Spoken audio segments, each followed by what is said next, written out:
শহরে একের পর এক অপরিচিত লোকগুলো মারা যাচ্ছিল।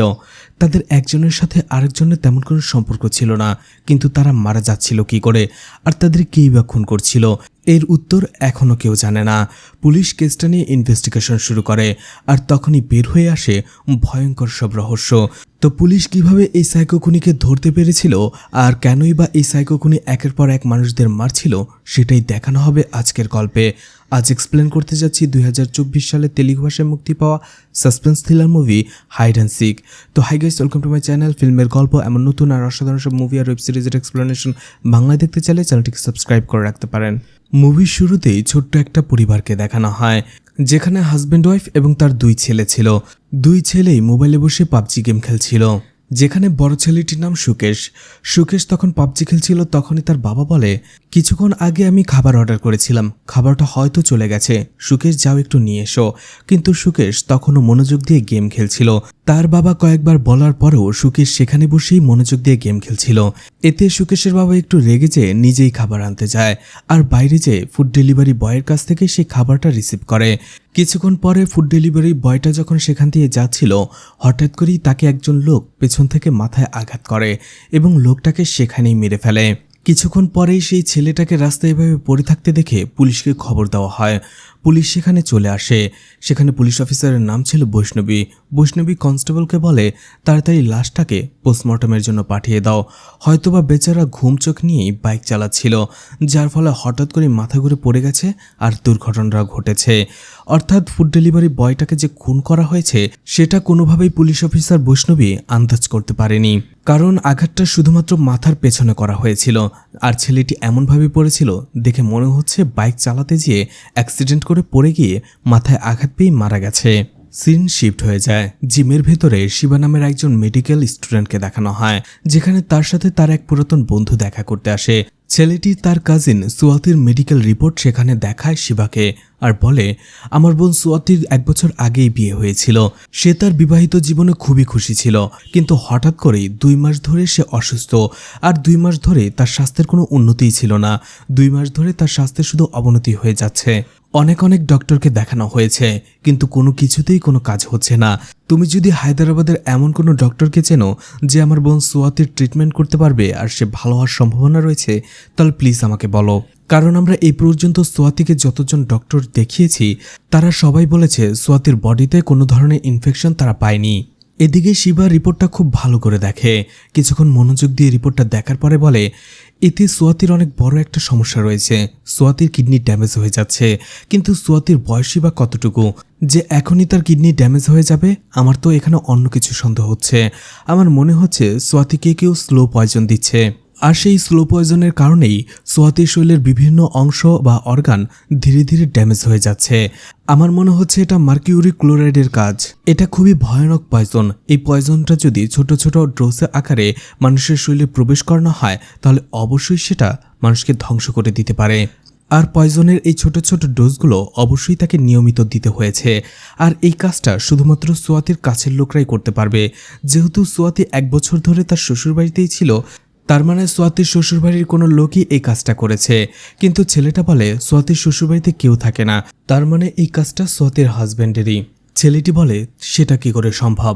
কারণ সোয়াতি নিজের খাবার নিজেই রান্না করে, তার পরিবারের খাবারও সে রান্না করে, এমনকি সোয়াতি কখনো বাইরের খাবার খেতেও পছন্দ করে না। তখনই শিবা বলে, এই পয়জনটা যে শুধু খাবারের মাধ্যমে দেয়া যায় এমনটাও নয়, এই পয়জনের ডোজটা দেওয়ার অনেক মাধ্যম রয়েছে। এমনকি এটা ইন্টারকোর্স বা শারীরিক সম্পর্কের মাধ্যমেও প্রবেশ করানো যায় শরীরে। হয়তো সোয়াতির হাজব্যান্ড বারবার ঘনিষ্ঠ হওয়ার সময় সোয়াতিকে এই পয়জনের ডোজটা দিয়েছে। শিবা ছেলেটিকে জিজ্ঞেস করে সোয়াতির হাজব্যান্ড কি করে, পেশায় কি করে সে। ছেলেটি বলে সে একটি ল্যাবে সায়েন্টিস্ট হিসেবে কাজ করে। শিবা সবকিছু বুঝতে পেরে যায় যে সোয়াতির এই অবস্থার পেছনে তার হাজব্যান্ডই দায়ী। তার হাজব্যান্ডই তাকে এই স্লো পয়জনটা দিচ্ছিল। তখন সে তার বন্ধুকে বলে, তার মানে সোয়াতিকে নিয়ে তোমরা হসপিটালে না যেয়ে থানায় যাও, তার হাজব্যান্ডই এর জন্য দায়ী। এরপরেই শিবার পরিবারকে দেখানো হয়, যেখানে শুধুমাত্র 2 জন লোক থাকতো, শিবা আর তার বড় বোন যে প্রেগনেন্ট ছিল। শিবার বাবা আর তার বড় বোনের হাজব্যান্ড দুজনেই আর্মিতে ছিল, কিন্তু যুদ্ধের সময় যুদ্ধ করতে গিয়ে তারা সেখানেই শহীদ হয়। এদিকে শিবাও তাদের দুইজনের মতোই আর্মিতে জয়েন হতে চায়। সে আর্মিতে জয়েন হয়ে সেখানে অ্যাজ এ ডক্টর হিসেবে কাজ করতে চায়, কিন্তু তার বড় বোন তাকে নিষেধ করে আর বলে, এমনিতেই আমি আমার হাজব্যান্ড আর বাবাকে হারিয়েছি, আমি যদি তোমাকেও হারিয়ে ফেলি তাহলে আমি আর কাকে নিয়ে বাঁচব, তুমি আমার জন্য হলেও আর্মিতে যেও না। যদিও শিবা তার বোনকে কথা দেয়, কিন্তু লুকিয়ে সে আর্মিতে যাওয়ার প্রিপারেশন নেয়, কারণ আর্মিতে কাজ করা তার একটা প্যাশন ছিল। এদিকে শিবার বাড়িতে বর্ষা নামের একটি মেয়েকে আসতে দেখা যায়। এই বর্ষা আর শিবা একে অপরকে ভালোবাসতো। বর্ষা সেখানে শিবাকে একটা গুড নিউজ দেয়। গুড নিউজটা হচ্ছে বর্ষার বাবা শিবা আর বর্ষার বিয়েতে রাজি হয়ে গেছে। সে বলেছে শিবা সেটেল হওয়ার পরপরই শিবা আর বর্ষার বিয়েটা সে দিয়ে দেবে। কথাটা শুনে শিবা এবং তার বড় বোন দুজনেই খুশি হয়ে যায়। এখানে বর্ষা আর শিবা এখানে একসাথে হয়েছিল, তার কারণটা হচ্ছে আজকে শিবার বড় বোনকে তারা হসপিটালে নিয়ে যাবে ডক্টর দেখানোর জন্য। এরপরে পুলিশ স্টেশন দেখানো হয়, যেখানে একজন কনস্টেবল একটি ছেলেকে অ্যারেস্ট করে রেখেছিল, কারণ ছেলেটি একটি হোটেলে একজন লোককে মারধর করেছিল। পুলিশ যখন তাকে জিজ্ঞেস করেছে কেন সে তাকে মারধর করেছে, ছেলেটি কোনো কথার জবাব দিচ্ছিল না। সবাই যখন অনেক জিজ্ঞেস করার পরও ছেলেটি কোনোই কথা বলছিল না, তখন সব পুলিশরা মনে করতে থাকে ছেলেটির হয়তোবা মানসিক সমস্যা রয়েছে, তাই তাকে ডক্টরের কাছে নিয়ে যেতে থাকে তারা। অন্যদিকে পুলিশ স্টেশনের পাশেই একটা ঝোপ ছিল, আর ঝোপের পাশেই একজন পুলিশ অফিসার একটা ফাইল দেখতে পায়, যেখানে লেখা ছিল ফাইলটার উপরে ফাইল 1। এটা দেখে সে কিছু বুঝতে পারে না, তাই পুলিশ অফিসার বৈষ্ণবীর কাছে সেই ফাইলটা সে নিয়ে যায়। দেখে বুঝে যাচ্ছিল সেই ইনভেলপটা পুলিশ স্টেশনে কেউ পাঠিয়েছে বা রেখে গেছে ইচ্ছে করে। তখনই বৈষ্ণবী দেখতে পায় সত্যি এটা কেউ পুলিশ স্টেশনে রেখে গেছে। সেখানে বৈষ্ণবী ফাইলটা ওপেন করতে দেখা যায় সেখানে লেখা ছিল সেই ফুড ডেলিভারি বয় অ্যাক্সিডেন্ট করেনি, বরং তাকে খুন করা হয়েছে। কেউ তাকে মাথার পেছনে আঘাত করার ফলে সে চলন্ত বাইক থেকে পড়ে যেয়ে মাথার পেছনে আরও বেশি আঘাত পায়, আর তাতেই সে মারা গেছে। লেখাটা পড়ে বৈষ্ণবী অবাক হয়ে যায়, কিন্তু এই লোকটাকে কেই বা পুলিশ স্টেশনে এমন ফাইল রেখে গেল? আর অন্যদিকে সেই ফুড ডেলিভারি বয়ের কেসটা মনে করতে থাকে বৈষ্ণবী। কারণটা হচ্ছে বৈষ্ণবী সেই ফুড ডেলিভারি বয়ের কেসটা অ্যাক্সিডেন্ট হিসেবে ক্লোজ করে দিয়েছে এবং ছেলেটারও সৎকার করে ফেলেছে, তাই ছেলেটাকে যে দ্বিতীয়বার পোস্টমর্টম করা হবে এমন কোনো সুযোগই নেই। তখনই সেই পোস্টমর্টম ডক্টরকে কল করে বৈষ্ণবী আর বলে, সেই ফুড ডেলিভারি বয়ের ছেলেটার যে পোস্টমর্টম করেছিলেন সেই রিপোর্টে কি আপনি কোনো ভুল করেছেন বা এমন কোনো সন্দেহজনক কিছু দেখেছেন? ডক্টর 100% সিওরিটি দিয়ে বলে, না ম্যাডাম, আমি কোনো ভুল করিনি, আর ছেলেটা অ্যাক্সিডেন্টেই মারা গিয়েছিল। এদিকে থানার সেই ছেলেটিকে কে নামের একজন ডক্টরের কাছে নিয়ে আসা হয়। ডক্টর ছেলেটিকে ভালোভাবে পরীক্ষা করে। এরপরেই পুলিশ অফিসার বৈষ্ণবীর সাথে সে কথা বলে।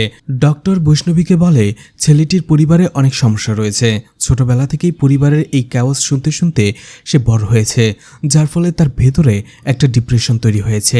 সে ডিপ্রেশনের রোগী, হয়তোবা সে ড্রাগস নেয়, এছাড়া আরও অন্য কারণ হতে পারে যেগুলোর কারণে এই ছেলেটির এই অবস্থা। আর সেটা শিওর হওয়ার জন্য ছেলেটির আরও কয়েকটা টেস্ট করাতে হবে। এই জন্য ছেলেটিকে আমি আরও কয়েকদিন নিজের কাছে রাখতে চাই, তাকে অবজারভেশনে রাখবো।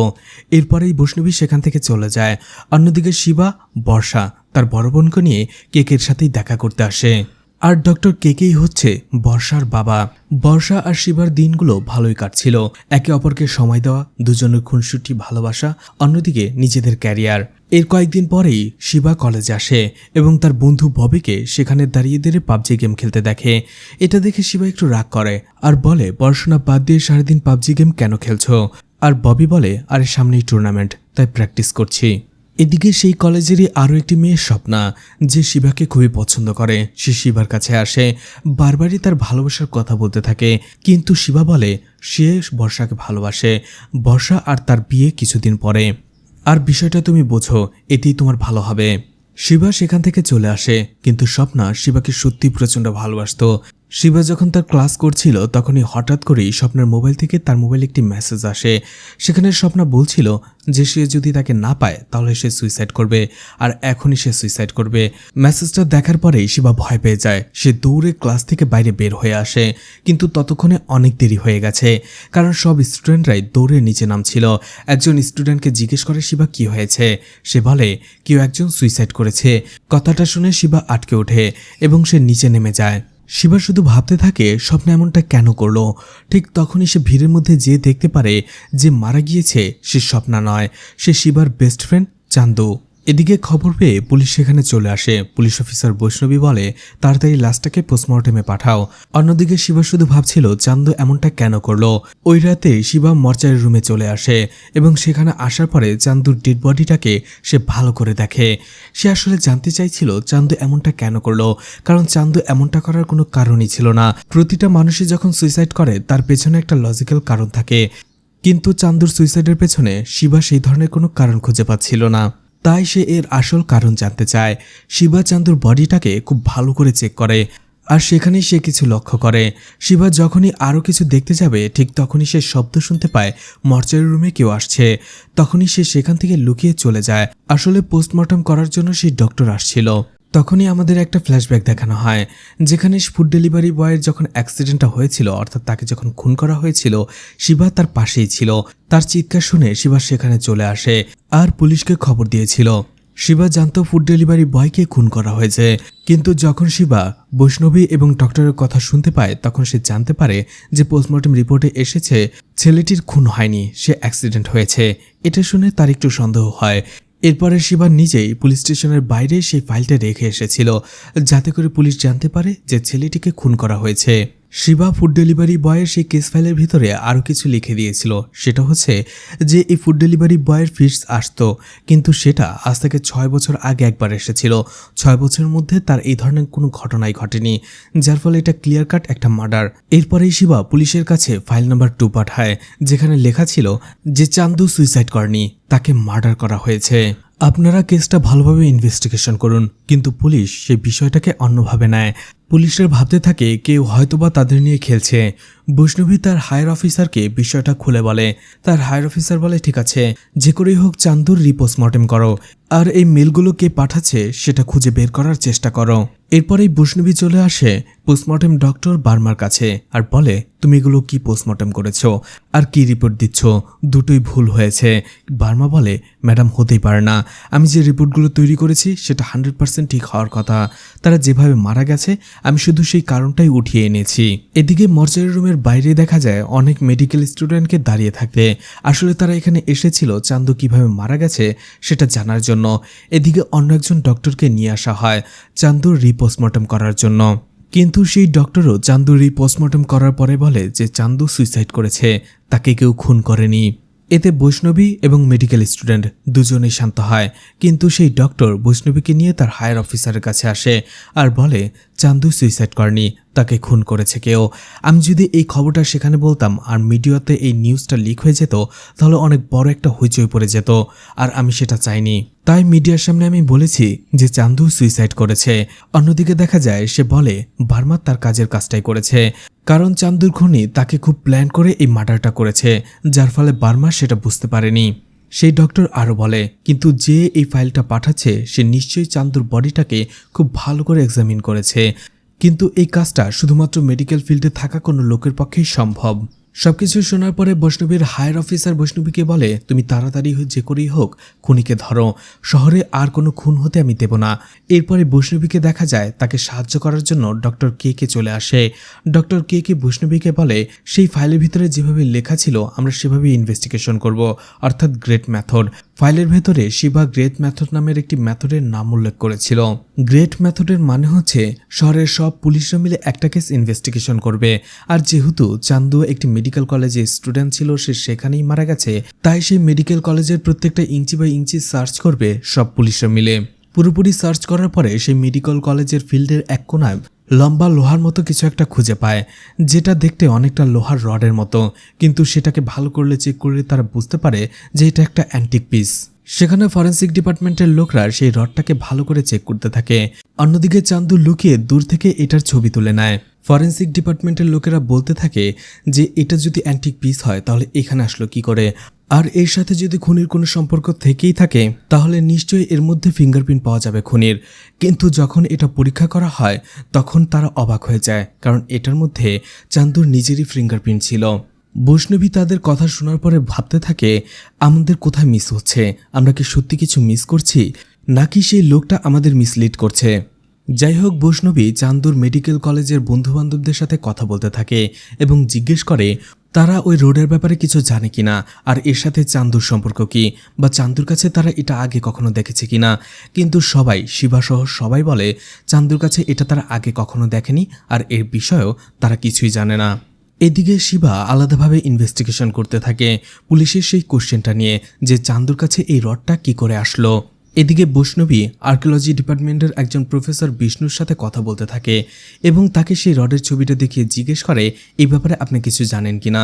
বিষ্ণু সেটাকে ভালো করে পরীক্ষা করে দেখার পরে বলে যে এটার নাম হাতিঘর। অনেক বছর আগে এক রাজার কাছে এটা ছিল, আর সেই রাজার শাসনামলে অনেক বড় একটা ঘটনা ঘটেছিল।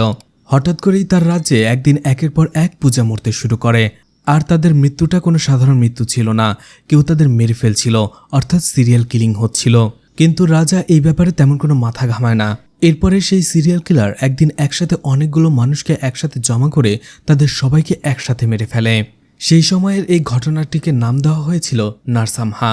আর যাদের আত্মীয় স্বজন বা পরিবার পরিজন মারা গিয়েছিল তারা সবাই ভাবতে থাকে এই লোকগুলো মারা গিয়েছিল এই রাজার জন্যই। এরপরে প্রজারা উত্তেজিত হয়ে সেই রাজ্যটাকেই ধ্বংস করে দেয়। অন্যদিকে রাজার কাছে যে অস্ত্রটা ছিল অর্থাৎ হাতিঘর, সেটাকেও প্রজারা ভেঙে 3 টুকরো করে ফেলেছে। আপনাদের কাছে যেটা রয়েছে সেটা শুধুমাত্র মিডল পার্ট। বৈষ্ণবী তাকে জিজ্ঞেস করে এই বিষয়ে আর কোথাও গেলে জানা যাবে। তখন সেই প্রফেসর বিষ্ণু বলে আপনারা চাইলে আর্ট গ্যালারিতে যেতে পারেন, সেখানে যেয়ে এই ব্যাপারে খোঁজ নিতে পারেন। যদি কেউ এর সাথে জড়িত থাকে তাহলে অবশ্যই তারা আর্ট গ্যালারিতে খোঁজ নিতে আসবে। বৈষ্ণবী তার টিম নিয়ে পাশেরই একটি আর্ট গ্যালারিতে চলে আসে।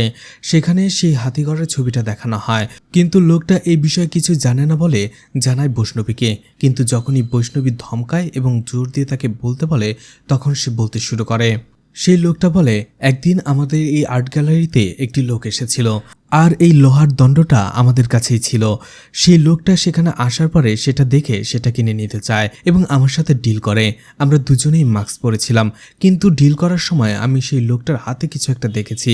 এর পরের বার যদি সেই লোকটা আবার আসে আমি তাকে চিনতে পারবো, আর সাথে সাথে আমি আপনাকে ইনফর্ম করে দেব। এদিকে শিবাও প্রফেসর বিষ্ণু এবং বৈষ্ণবীর কথা আড়াল থেকে শুনতে পেয়েছিল।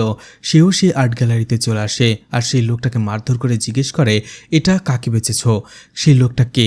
সেই লোকটা একই কথা বলে যে একটা লোক এসেছিল মাস্ক পরে, আর তার কাছেই এটা সে বিক্রি করেছিল। সেই লোকটা অ্যাম্বুলেন্স নিয়ে এসেছিল, তার কানে ছোট্ট একটা রিংয়ের মতো ছিল। এছাড়া আমি আর কিছুই জানি না। এরপরে শিবা সেখান থেকে চলে আসে আর বিভিন্ন অ্যাম্বুলেন্স ড্রাইভারদের খুঁজে বেড়ায় এবং তাদের জিজ্ঞেস করে ওই ধরনের লোককে তারা চেনে কিনা, কিন্তু সবার জবাবই না ছিল। এদিকে কলেজে শিবার কাছে চলে আসে স্বপ্না। স্বপ্না সুইসাইড করেনি এখনো। স্বপ্না শিবাকে বলে তার বার্থডে সামনে, সে একটি পার্টি রেখেছে আর সেই পার্টিতে তাকে আসতে হবে, কিন্তু শিবা বলে সে এখন ব্যস্ত, সে আসতে পারবে না। যখন স্বপ্না তাকে অনেক বেশি রিকোয়েস্ট করে তখন অবশেষে শিবা তাকে কথা দেয় সে পার্টিতে আসবে। এদিকে শিবা ভাবতে থাকে এই মেয়েটা তার পিছুই ছাড়ছে না, এই জন্য সে সাত্তিয়ার সাথে দেখা করে। এই সাত্তিয়া হচ্ছে স্বপ্নারই ভাই। সে তাকে বলে যে দেখো তোমার বোন আমার পিছু পড়ে রয়েছে, তুমি ওকে বোঝাও, ও যেন আমার কাছ থেকে কোনো কিছু এক্সপেকটেশন না করে, কারণ ও আমার কাছ থেকে কিছুই পাবে না। সাত্তিয়া পেশায় একজন গেম ডিজাইনার ছিল। সে বলতে থাকে আসলে আমাদের মা ছোটবেলায় মারা গিয়েছিল, আর আমার মা মারা যাওয়ার পর থেকেই স্বপ্না একটু ডিপ্রেশনে চলে গিয়েছিল। তারপরেও সে ডিপ্রেশন কাটিয়ে উঠে মেডিকেলে সিট পেয়েছে। আচ্ছা তুমি টেনশন করো না, আমি ওকে বুঝিয়ে বলবো। এদিকে বৈষ্ণবী এবং তার টিম সে ওয়েপনটার বাকি 2টা পার্ট খুঁজে বেড়াচ্ছিল, আর কে এই খুনটা করেছে সেটা জানার চেষ্টা করছিল। কিন্তু তখনই পুলিশ থেকে কন্ট্রোল রুম থেকে খবর দেওয়া হয় অন্য একটা এরিয়াতে একটি ছেলে অন্য একটি ছেলেকে কোনো কারণ ছাড়াই মেরে ফেলেছে। তারপরেও সেই ছেলেটি মদও খায়নি, নেশাও করেনি।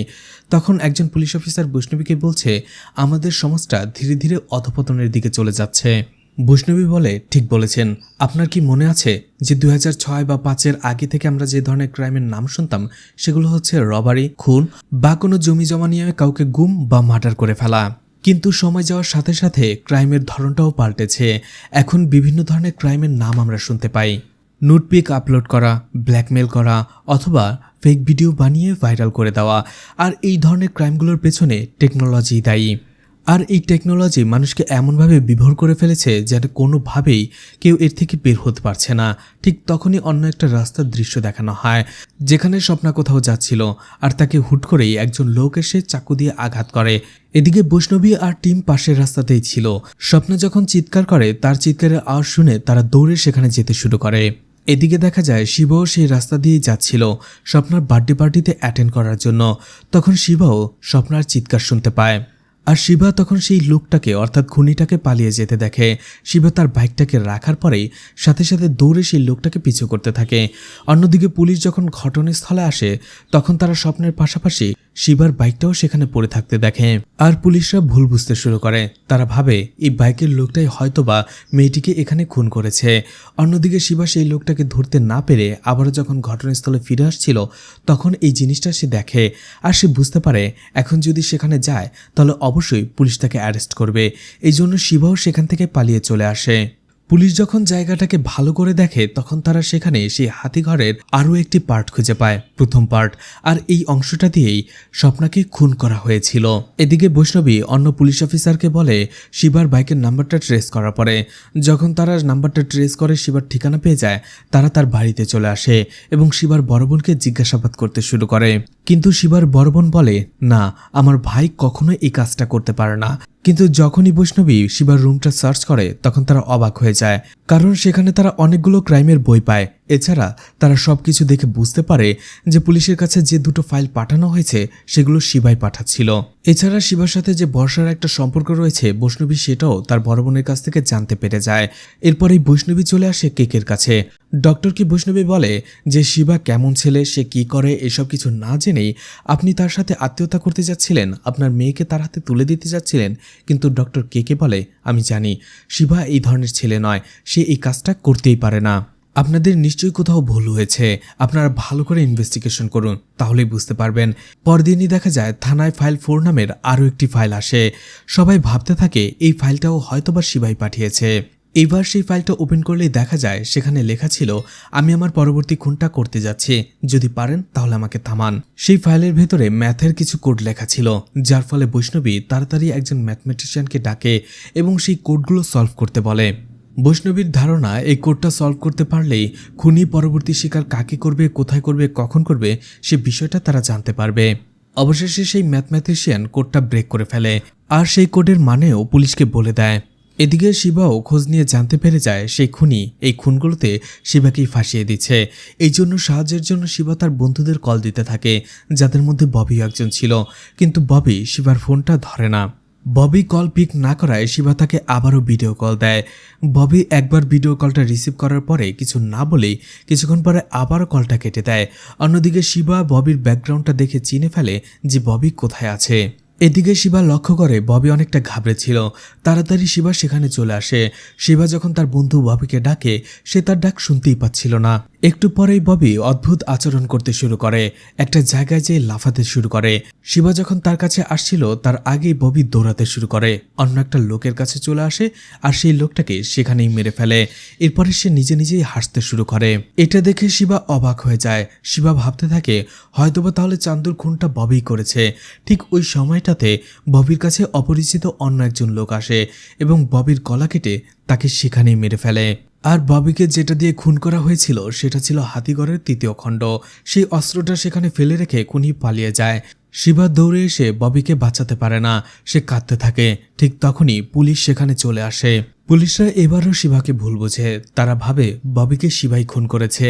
এদিকে খবর পাওয়ার পরে ডক্টর কেকে লকআপের ভেতরে শিবার সাথে দেখা করতে আসে এবং তাকে কিছুটা ট্রিটমেন্ট করে। অন্যদিকে শিবা তাকে বলতে থাকে, আঙ্কেল বিশ্বাস করুন, এই কাজটা আমি করিনি, এই খুনগুলোর একটাও আমি করিনি।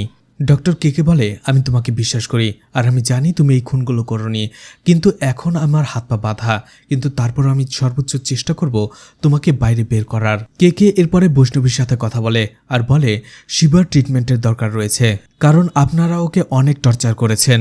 শিবাকে হসপিটালে নিয়ে আসা হয় আর সেখানে ডক্টর কেকে তার ট্রিটমেন্ট করতে থাকে। অন্যদিকে বৈষ্ণবী বারবার হসপিটালে শিবার কাছে চলে আসে আর তাকে বলে সেই রাজার শাসন আমলের সেই সিরিয়াল কিলার যেভাবে খুন করছিল তোমার খুন করার প্যাটার্নও ঠিক একই রকম। সেই সিরিয়াল কিলার শেষে নার্সিমা নামের একটি ঘটনার জন্ম দিয়েছিল যেখানে অনেকগুলো লোককে খুন করেছিল। তুমি সেই কাজটা কবে করবে, কোথায় করবে? শিবা বারবার বলতে থাকে, ম্যাডাম আমি এই সব কিছুর সাথে জড়িত নই, আসল খুনি আমাকে ফাঁসিয়ে দেওয়ার চেষ্টা করছে। এদিকে শিবা যখন সুস্থ হয় হঠাৎ করে একদিন হসপিটাল থেকে সে পালিয়ে যায়। সে চলে আসে তারই এক বন্ধুর কাছে। শিবা তার বন্ধুকে বলে, গত কয়েক মাস ধরেই আমাদের শহরে অনেকগুলো অ্যাক্সিডেন্টের ঘটনা ঘটে, যেটা স্বাভাবিকের তুলনায় অনেক বেশি। যখনই এই ঘটনাগুলো আমি সামনে নিয়ে আসার চেষ্টা করি, তখনই সেই খুনি আমাকে ফাঁসিয়ে দেওয়ার চেষ্টা করে। কারণ অ্যাক্সিডেন্টের মতো যে ঘটনাগুলো ঘটছিল সেগুলো ছিল আসলে মার্ডার। এমনকি সে আমার বন্ধু দুইজনকেও মেরে ফেলেছে। এখন আমার একটাই কাজ, সেটা হচ্ছে এই খুনিকে ধরতে হবে আর পুলিশের সামনে নিয়ে যেয়ে দাঁড় করাতে হবে। এতে আমি নিজেকে নির্দোষ প্রমাণ করতে পারবো। এদিকে শিবা পরদিনই লুকিয়ে আবারও সেই আর্ট গ্যালারিতে যায় সেই লোকটার ব্যাপারে আরও কিছু জিজ্ঞাসাবাদ করার জন্য। কিন্তু দেখা যায় সেই আর্ট গ্যালারির ভেতরে সেই লোকটাকে কেউ আগেই জ্বালিয়ে রেখে গিয়েছিল, তার বডিটা সেখানে জ্বলছিল দাউ দাউ করে। শিবা সেখান থেকে তাড়াতাড়ি চলে যায়। অন্যদিকে খবর পেয়ে পুলিশ যখন সেখান থেকে চলে আসে, বৈষ্ণবী ভাবতে থাকে হয়তো এভিডেন্স মিটিয়ে ফেলার জন্য শিবাই এই কাজটা করেছে। বৈষ্ণবী বলে এবার শিবাকে যে করেই হোক ধরতেই হবে। সে অনেক বড় একটা ডিসিশন নেয়। সে অন্য পুলিশ অফিসারকে বলতে থাকে শিবার বড় বোনকে হসপিটালে নিয়ে এসো এবং শিবার বন্ধুদের মাধ্যমে খবর জানিয়ে দাও যে শিবার বড় বোন অনেক অসুস্থ। তখন সেই পুলিশ অফিসার বলে, ম্যাডাম, দোষ করেছে শিবা, কিন্তু এতে শাস্তি দেওয়া ঠিক হবে ওর বড় বোনকে, কারণ সে প্রেগনেন্ট। বৈষ্ণবী বলে, কিন্তু এতে আমাদের কিছুই করার নেই এখন। বৈষ্ণবীর কথা মতো শিবার বোনকে হসপিটালে নিয়ে আসছিল পুলিশরা। ঠিক তখনই তাদের গাড়িটিকে অন্য একটি গাড়ি অ্যাক্সিডেন্ট করে। আর যে অ্যাক্সিডেন্ট করেছিল সে ছিল সেই খুনি যে ববিকে খুন করেছিল। দেখা যায় সেই অ্যাক্সিডেন্টে তারা দুজনেই মারা যায়, শিবার বোন এবং সেই অ্যাক্সিডেন্টকারী। অন্যদিকে এই কথা শোনার পরে বৈষ্ণবী একেবারে হতবাক হয়ে যায়। সে নিজেকে অপরাধী ভাবতে থাকে। সে ভাবতে থাকে শুধু শুধু তার জন্যই একজন প্রেগনেন্ট মহিলা মারা গেল। এরপরে বৈষ্ণবী যখন ডক্টরের সাথে কথা বলে, ডক্টর বলে বাচ্চাটিকে তারা বাঁচাতে পেরেছে, মাকে বাঁচাতে পারেনি। এদিকে শিবার এক বন্ধু শিবাকে কল করে এবং হসপিটাল আসতে বলে, কিন্তু কি হয়েছে সেটা বলে না। অন্যদিকে সেই অফিসার যে বৈষ্ণবীকে বারণ করেছিল শিবার বোনকে থানায় না নিয়ে আসার জন্য, সে অফিসার বৈষ্ণবীকে বিভিন্ন ধরনের কথা শোনায়। যদিও বৈষ্ণবী তার হায়ার অফিসার ছিল, কিন্তু তারপর সে কেয়ার করে না। বৈষ্ণবীকে বলতে থাকে শুধুমাত্র আপনার জন্য আজকে মেয়েটি মারা গেল। এদিকে বৈষ্ণবীও নিজের ভুলটা বুঝতে পারে। এতে করে সে ভাবতে থাকে সে রিজাইন করে দেবে।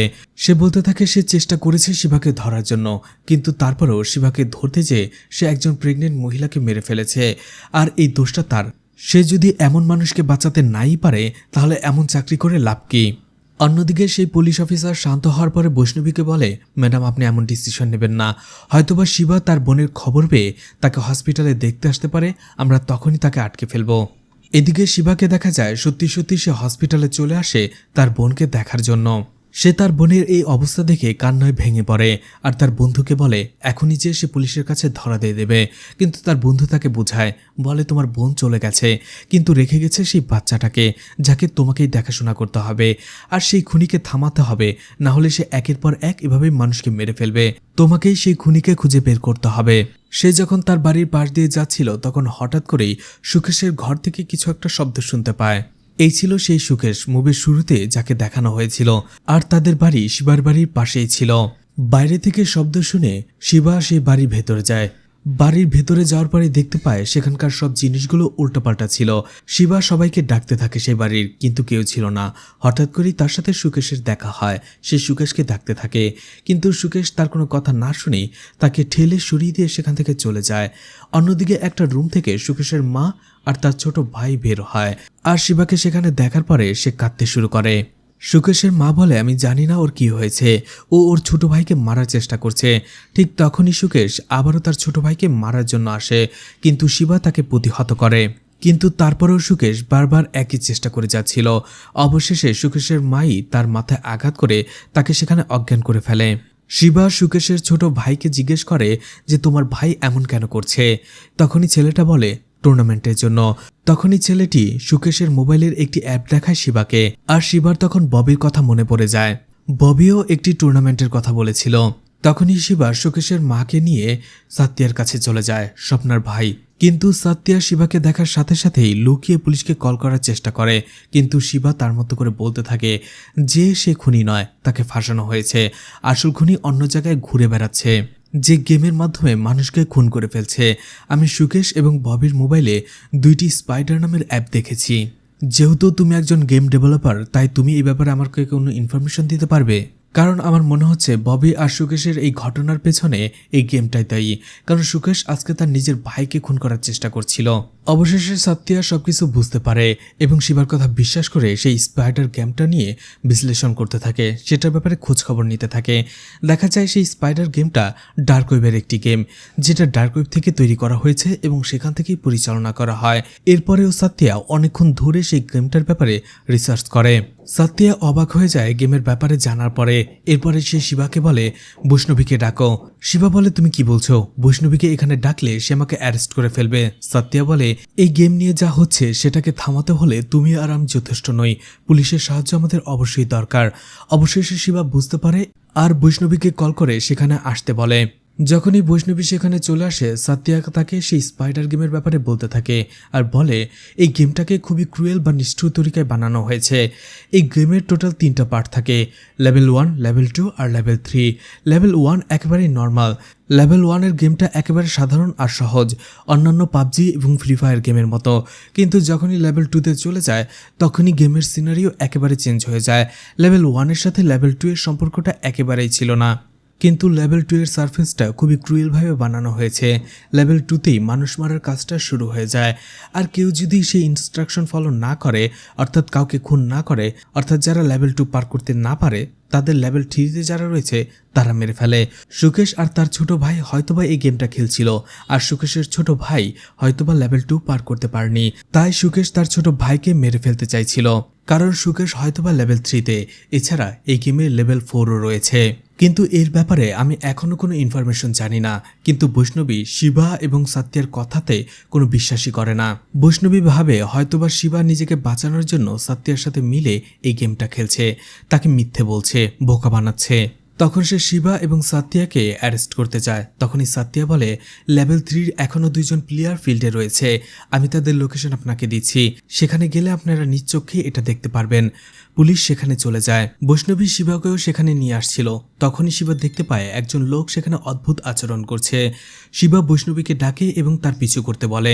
তারা পিছু করতে করতে দেখতে পায় সেই লোকটা অদ্ভুত আচরণ করছিল, কখনো খুব দ্রুত হাঁটছিল, আবার কখনো আস্তে আস্তে, কখনো বা লাফাচ্ছিল। এরকম অদ্ভুত আচরণ করছিল লোকটি। তখনই আমরা জানতে পারি যে শুধুমাত্র লেভেল 1 এবং লেভেল 2 এর প্লেয়াররাই মোবাইল ব্যবহার করে। যারা লেভেল 3-তে পৌঁছে যায় তারা কখনোই মোবাইল ব্যবহার করে না, তারা গেমিং লেন্সের ব্যবহার করে। আর গেমিং লেন্স পরার সাথে সাথে তাদের চোখের সামনে একটা ভার্চুয়াল রিয়েলিটি চলে আসে। আর সেখানেই যখন সেই লোকটা একজন লোককে দেখতে পায়, তার উপরে লেখা ওঠে কিলমি, অর্থাৎ আমাকে খুন করো। লোকটা দৌড়ে সেখানে যেতে থাকে। বাস্তবে দেখা যাচ্ছিল সেখানে দোকানের ভিতরে কয়েকজন লোক বসেছিল, আর সেই লোকগুলোর মধ্যে একজনকে মারতে যাচ্ছিল সেই লোকটা, কিন্তু পুলিশ তাকে ধরে ফেলে এবং তার চোখের মধ্যে কাপড় পেঁচিয়ে তাকে সেই যাত্রা আটকে দেয়। ঠিক তখনই দেখা যায় অন্য একজন প্লেয়ার সেখানে এসে সেই লোকটাকে মেরে ফেলে। পুলিশ আর তাকে আটকাতে পারে না। অবশেষে বৈষ্ণবী এবং বাকি পুলিশরা বিশ্বাস করে সাত্য়া যেটা বলেছে সেটা সত্যি। তারা আবারও সেখানে চলে আসে। সাত্য়া তাদের কিছু আর্টিকেল দেখাতে থাকে। সাত্য়া বলতে থাকে আজকাল গেমের জন্য অনেক খুন হচ্ছে, যেখানে দেখা যায় একটি ছেলে তার পুরো পরিবারকে মেরেছিল এই গেম খেলার জন্য, কারণ তার পরিবার তাকে গেম খেলতে না করত, তাকে গেম খেলতে দিত না। অন্যদিকে এক বন্ধু গেমের কয়েন না দেওয়ার জন্য অনেক বন্ধুকে খুন করে ফেলে। আর এই ধরনের আরো অনেক কেস রয়েছে। শিবা বলে লেভেল 4-এ আপাতত কয়জন প্লেয়ার আছে সেটা আমরা কিভাবে জানতে পারবো? আর এই গেমটা কি কোনোভাবে নষ্ট করা সম্ভব? সাত্য়া বলে এটা আমার জন্য অসম্ভব, কারণ এখানকার প্রোগ্রামিং ল্যাঙ্গুয়েজটা একেবারেই আলাদা, যেটা আমার পক্ষে বোঝা সম্ভব নয়। আমাদের হাতে 2টা অপশন রয়েছে, লেভেল 4 কী ধরনের হতে পারে এবং সেখানে কয়জন প্লেয়ার থাকতে পারে সেটা আমাদের আন্দাজ করতে হবে, নিজেদের অনুমান করতে হবে, নয়তোবা যে এই গেমটা বানিয়েছে তাকে দিয়ে এই গেমের সার্ভারটা ধ্বংস করে ফেলতে হবে। এদিকে বৈষ্ণবী ভাবতে থাকে এই গেমের সাথে হাতিঘর নামে সেই অস্ত্রটার সম্পর্ক কি। তাই সে আবারও বিষ্ণুর কাছে চলে যায় আর বলে আপনি তো বলেছিলেন সেই রাজার আমলে সিরিয়াল কিলিং হচ্ছিল, কিন্তু কেন সিরিয়াল কিলিং হচ্ছিল সেটা তো বলেননি। বিষ্ণু বলে কেনই বা হবে, হয়তোবা সেই লোকটার সোসাইটি পছন্দ হয়নি, সেই রাজ্য পছন্দ হয়নি, বা রাজাকে, বা রাজা যেভাবে শাসন করত সেটা। আর এইভাবেই সেই রাজ্যের সবগুলো মানুষকে একে একে মারতে শুরু করে এবং পুরো রাজ্যটাকেই ধ্বংস করে ফেলে। তখন তারা ভাবতে থাকে হয়তোবা এই খুনিরও আমাদের এই সমাজটাকে পছন্দ নয়, যার ফলে সে একে একে মানুষ মেরে ফেলছে। তারা আবারও থানায় চলে আসে। এবার শিবাও তাদের সাথে ছিল। বৈষ্ণবী শিবাকে ফাইল 4-এর ব্যাপারে জিজ্ঞেস করে। শিবা বলে সে এই ফাইলটা পাঠায়নি। এরপরে অন্য একজন পুলিশ অফিসার বৈষ্ণবীকে কল করে, বলে তারা যে গেমারকে ধরেছে তারা এখনও গেমিং দুনিয়ার মধ্যেই রয়েছে, ভার্চুয়াল রিয়েলিটির মধ্য থেকে তারা এখনও বের হতে পারেনি, হয়তোবা তাদের কোনো প্রকার ড্রাগস দেওয়া হয়েছে, তাদের নর্মাল হতে আরও 24 ঘন্টার সময় লাগতে পারে। সেই পুলিশ অফিসার আরও বলে যে এই কয়েকজন গেমারের মোবাইলে লেভেল 4 এর ম্যাপ তারা পেয়েছে, যেটা তিরুপতিতে হবে। বৈষ্ণবী বলে কালকে তিরুপতিতে তো অনেক বড় একটা পুজো হবে। তখনই সবাইকে অবাক করে দিয়ে শিবা বলে, ম্যাডাম এই সব কিছুর পেছনে কেকের হাত রয়েছে। শিবা বলতে থাকে, আমি হসপিটাল থেকে ইচ্ছে করে পালাইনি, কে চাইছিল এই জন্য আমি পালিয়েছি, আর কে ইচ্ছে করে এই কেসটাতে আমাকে ফাঁসিয়ে দেওয়ার চেষ্টা করছিল। আর কেকের সাথে আমি কথা বলে অনেক সময় জানতে পেরেছি কে এই সমাজ এবং সোসাইটির বিরুদ্ধে কথা বলে বেশিরভাগ সময়, তার এই সোসাইটি পছন্দ নয়। এছাড়া তার আশ্চর্য একটা ক্ষমতা রয়েছে, সে যে কোনো মানুষকে খুব সহজেই হিপনোটাইজ করে দিতে পারে, সে তার কন্ট্রোলে নিয়ে আসতে পারে সেই মানুষটিকে। আর কে একজন ট্যালেন্টেড ডক্টর, আর সে অনেক ধরনের ড্রাগসের ব্যাপারে জানে, সেগুলো কিভাবে ব্যবহার করতে হয় সেটাও সে জানে। এই সব কিছু শুনে বৈষ্ণবীর কাছেও এটা সত্যি বলে মনে হতে থাকে। বৈষ্ণবী ডক্টর কে ধরার জন্য যেতে থাকে, কিন্তু তখনই শিবা বলে, ম্যাডাম আপনাকে যেতে হবে না, কারণ ডক্টর কে ইতিমধ্যে আমার কন্ট্রোল রয়েছে। কারণ শিবার এক বন্ধু হসপিটালে একদিন দেখেছিল কেকের একজন অ্যাসিস্ট্যান্ট ভিকটিমের পরিবারকে টাকা দিচ্ছিল, আর এই ভিকটিম ছিল সেই খুনি যে ববি এবং শিবার বড় বোনকে মেরেছিল। পরে শিবার বন্ধু যখন শিবাকে এই ঘটনাটা বলে, তখন শিবার সন্দেহ হতে থাকে ডক্টর কেকের প্রতি, আর শিবার বন্ধুর সাহায্যেই সে ডক্টর কেকে কিডন্যাপ করে। এরপরে পুলিশ কেকের কাছে চলে আসে। কে শিবাকে দেখার পরেই বলে, আমি যে কাজটা শুরু করেছিলাম সেটার মাঝখানে তুমি চলে এসেছো, তোমার যেটা আসা ঠিক হয়নি। সেই ফুড ডেলিভারি বয়ের ঘটনাটা দেখার পরে তোমার পুলিশকে জানানোটা ঠিক হয়নি, আর এই জন্যই আমি তোমাকে এই কেসগুলোতে ফাঁসিয়ে দিয়েছি। বৈষ্ণবী তাকে জিজ্ঞেস করে, আপনি এই কাজগুলো কেন করছেন? তখনই ডক্টর কে বলে, আমি 5 বছর ধরে এর জন্য ট্রেনিং নিয়েছি। আমাদের বলা হয়েছিল যে আমাদের এক একজনকে এক একটা মিশন দেওয়া হবে, কিন্তু 5-10 বছর যাওয়ার পরেও আমাকে কোনো মিশন দেওয়া হয়নি। আর এখানে আমি আমার ক্যারিয়ার স্টার্ট করে ফেলি একজন ডক্টর হিসেবে। আমি আমার ট্রেনিংয়ের সবকিছু প্রায় ভুলেই যাচ্ছিলাম। আমি চাইছিলাম যে আমার ট্রেনিংটা কাজে লাগানোর জন্য। তখনই আমি কয়েকটি নিউজ দেখতে পাই যে এখনকার মানুষ বেশিরভাগই টেকনোলজির সাথে জড়িত, তারা টেকনোলজিতে আসক্ত হয়ে পড়ছে। আমি এমন কয়েকটা আর্টিকেলও দেখি যেখানে গেম খেলতে যেয়ে একজন আরেকজনকে খুন করছে। আর এই ধরনের নিউজ দেখার পরে আমার মনে হচ্ছে এই সমাজের মানুষরা বিকৃত হয়ে গেছে, তাদের বাঁচার আর কোনো অধিকার নেই। তাই আমিও নার্সিমা করার জন্য তৈরি হয়ে যাই, আর সেটার জন্য আমি ব্যবহার করি টেকনোলজিকে। আর টেকনোলজির দিক থেকে আমি গেমটাকেই বেছে নেই। আমি কয়েকজনকে পরীক্ষা করে দেখি, তাদের হিপনোটাইজ করি, তাদের ব্রেনকে ওয়াশ করি। তাই আমি অনেক বড় গেম ডিজাইনের মাধ্যমে একটা অ্যাট্রাকটিভ গেম তৈরি করি। গেমে যারা লেভেল 2 পর্যন্ত পার করে ফেলে, আমি তাদের আমার পক্ষ থেকে ভার্চুয়াল কিট উপহার দেই। আর এই ভার্চুয়াল কিট পাওয়ার পরে তারা এই গেমের প্রতি আরও বেশি অ্যাডিক্টেড হয়ে পড়ে। আর আমি সেই গেমিং কিটগুলোর মাধ্যমে তাদের হিপনোটাইজ করতাম। এছাড়া আমি তাদের লোভ দেখিয়েছি যে একটা টুর্নামেন্ট হবে, সেই টুর্নামেন্ট যদি তারা জিততে পারে তাহলে তাদের পুরস্কার দেওয়া হবে 1 কোটি টাকা। আর তিরুপতিতে কালকে সেই টুর্নামেন্টটা হবে, সেখানে একের পর এক মানুষ মারা যাবে। তোমরা কয়জনকে আটকাবে, কাকে ধরবে?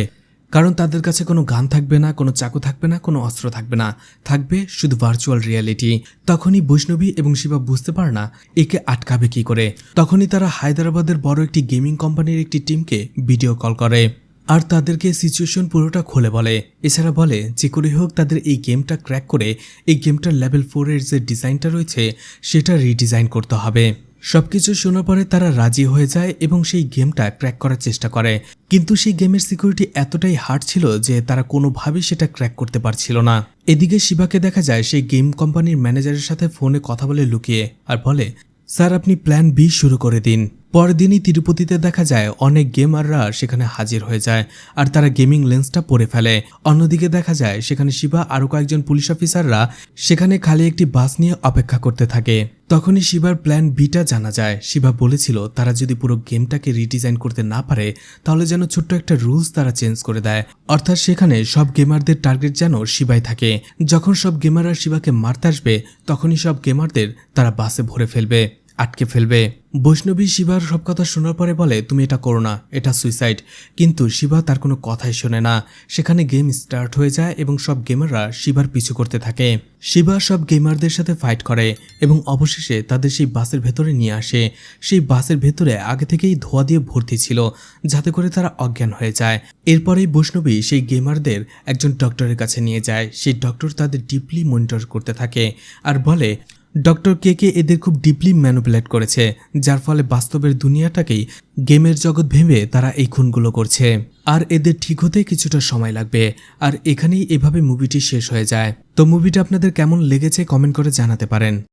ভিডিওটি ভালো লাগলে লাইক কমেন্ট শেয়ার করে পাশে থাকতে পারেন। এছাড়া ভিডিওটি ভালো লাগলে চ্যানেলটিকে সাবস্ক্রাইব করে রাখতে পারেন। আর নতুন ভিডিওর নোটিফিকেশন পেতে চাইলে বেল বাটনটি অন করে রাখতে পারেন। এছাড়া আমার ফেসবুক পেজ এবং ইনস্টাগ্রাম আইডিটি ফলো দিয়ে রাখতে পারেন। যে কোনো প্রয়োজনে সেখান থেকে আমার সাথে কন্ট্যাক্ট করতে পারেন। ভিডিওটি এতক্ষণ ধৈর্য ধরে দেখার জন্য ধন্যবাদ। পুরো ভিডিওতে কোথাও কোনো ভুল হলে ক্ষমাস্বরূপ দৃষ্টিতে দেখবেন আশা করি।